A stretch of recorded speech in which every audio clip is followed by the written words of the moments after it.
Ну і друга серія гонок. Спеціально перевіримо споживання на всіх оборотах.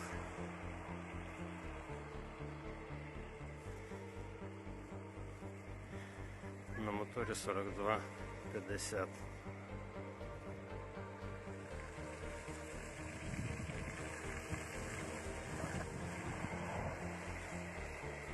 Трошки поганяю його, щоб знати, що він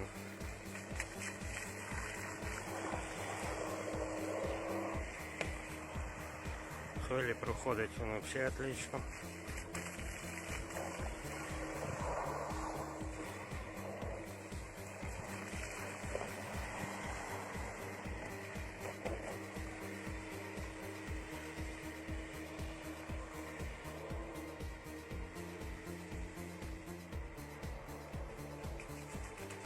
Ну, такий ще вийде тестик ще одним фільмом.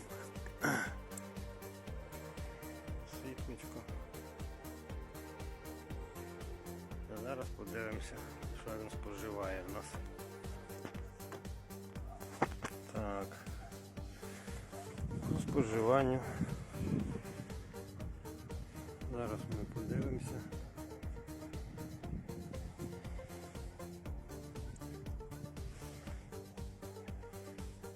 Двадцять 24,3. Ну, трошки жре, але з рахунку того, що цей мотор, він холодний. На цей він в цьому супер.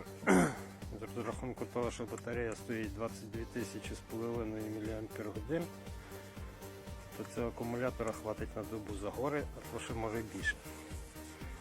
Ну от такий от тест вийшов. Ага, є тут ще в нас, покажу зразу,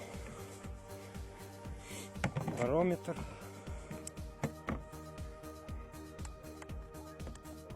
Вот.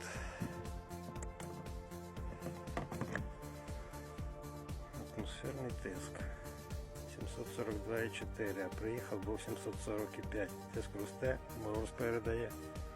Температура всередині корабля 12,8. Ну і ще гора різної інформації.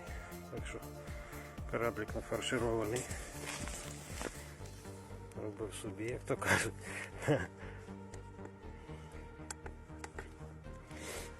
Так. От так от.